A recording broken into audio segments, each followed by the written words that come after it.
চলচ্চিত্র বড় সেন্সিটিভ জায়গা। এখানে দুর্ব্যবহার, এখানে কোনো রকম খারাপ জানা, কোনো রকম চলচ্চিত্রের কোনো মানুষকে একটু লজ্জা দেওয়া, একটু ছোট জানা, এটি খুব আঘাত করে, পুরো ইন্ডাস্ট্রিকে আঘাত করে। এগুলো চাউর হয়ে যায়। চাউর হয়ে যাওয়ার ফলে তখন তোমরা জানো না পেছনে কি আলাপ হয়, তোমাদের পেছনে কি আলাপ হয়। এই চলচ্চিত্রে পদার্পণ করেছি, কাজ করছি। চলচ্চিত্রই আমার স্বপ্ন, চলচ্চিত্রই আমার ব্যবসা, চলচ্চিত্রই ধ্যান, চলচ্চিত্রই আমার মগ্ন। আমাদের দেশের একটি মেয়ে আন্তর্জাতিকভাবে পুরস্কৃত হয়েছে, এটি আমার জন্য অনেক গর্বের, অনেক আনন্দের। আন্তর্জাতিকভাবে সুন্দরী প্রতিযোগিতায় শ্রেষ্ঠ হয়েছে, এটি অনেক আনন্দের। এবং সাধারণত এইসব প্রতিযোগিতায় যারা প্রথম স্থান অধিকার করে কিংবা অংশগ্রহণ করে তাদের অধিকাংশ সবাই প্রায় চলচ্চিত্রে আসে এবং চলচ্চিত্রে তাদের আরও সুনাম অর্জন করার জন্যে তারা এখানে আসে।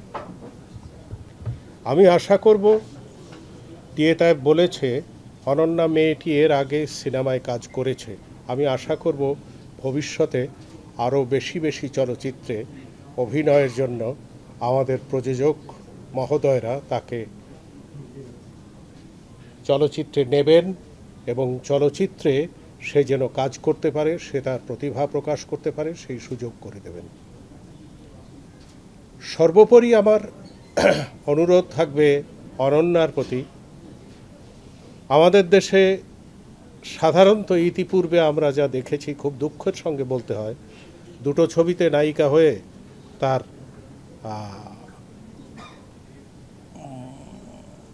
আচার আচরণ এমন খারাপ হয়ে যায় যাতে আর তৃতীয় ব্যক্তি তাকে চলচ্চিত্রে নিতে চায় না।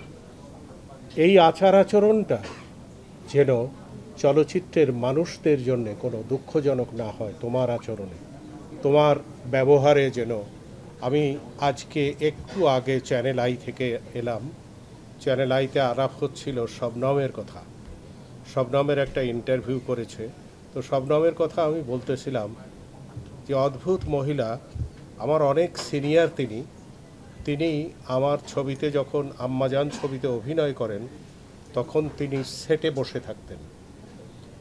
শুটিং চলাকালীন কখনো তিনি সেট থেকে বাইরে যেতেন না, এবং তিনি সেট থেকে বাইরে যাওয়ার সময় যদি প্রয়োজন হতো প্রকৃতির ডাকে সাড়া দেওয়ার জন্যে, তখন তিনি আমাকে বলতেন, কাজী সাহেব। আমি বলতাম, জি ম্যাডাম। তখন আঙ্গুলটা উঁচু করে বলতেন, এইরকম সাইন সিমটম দেখাইতেন। আমি বলতাম, ঠিক আছে যান। দ্যাট মিনস তিনি ওয়াশরুমে যাবেন, আমার অনুমতি ছাড়া তিনি ওয়াশরুমেও যান না। আমি তাকে পোশাক পরিবর্তন করতে বললে সে তার ড্রাইভারকে বলে, আমার বাক্সটা নিয়ে আসো ড্রেসের, কাজী সাহেব বলে দেবে যেটা সেইটা আমি করব। তো সে আমার সামনে বিছিয়ে ধরতো, তারপর আমি বলতাম এইটা হবে।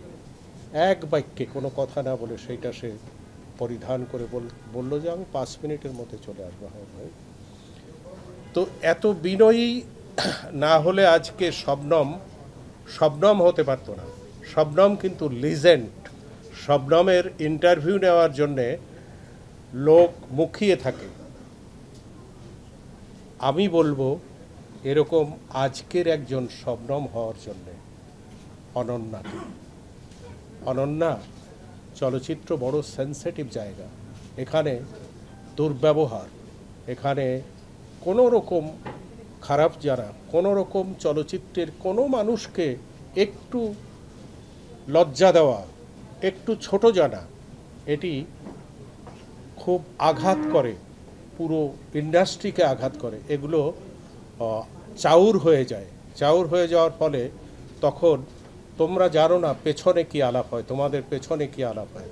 সেই পেছনের আলাপটা যাতে না হয়, পেছনের সমালোচনাটা যাতে খারাপ না হয়, সেই দিকে লক্ষ্য রাখবে। এটা আমি সিনিয়র সিটিজেন, সিনিয়র চলচ্চিত্রের লোক হিসাবে তোমার প্রতি আমার অনুরোধ।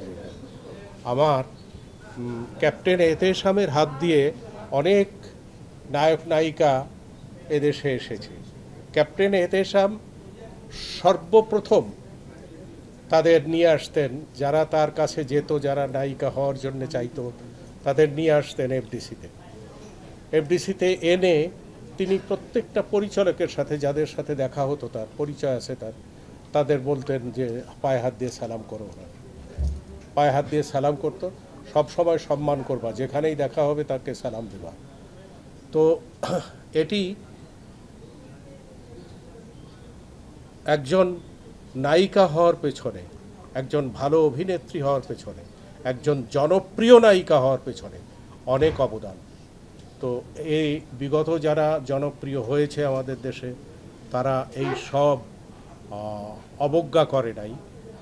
চলচ্চিত্রের মানুষদের তাদের নিজেদের মানুষ মনে করেছে। আমি যেহেতু চলচ্চিত্রের মানুষ, সেই হেতু চলচ্চিত্র নিয়েই কথা বললাম। তোমার প্রতি অনুরোধ থাকলো আমার, যে চলচ্চিত্রের মানুষ হয়ে চলচ্চিত্রর মানুষ হওয়ার চেষ্টা করো, এবং ভবিষ্যতে যাতে দেশের মুখ উজ্জ্বল করতে পারো, তোমার মুখ উজ্জ্বল করতে পারো, তুমি জনপ্রিয়, আরও জনপ্রিয় হও, সেইটা আমি চাই। এবং চলচ্চিত্রের কথা সব সময় ভাববে। এই ধ্যানে মগ্নে সব সময় চলচ্চিত্রের কথা ভাবলে চলচ্চিত্র জন্যে কিছু করতে পারবে। আমিও চেষ্টা করব, আমার অনুদানপ্রাপ্ত একটা ছবি আছে, এখনও সিলেক্ট করি নাই কে নায়িকা হবে, আমিও চেষ্টা করব তোমাকে নেওয়ার জন্য। ধন্যবাদ। Thank you, sir. Thank you.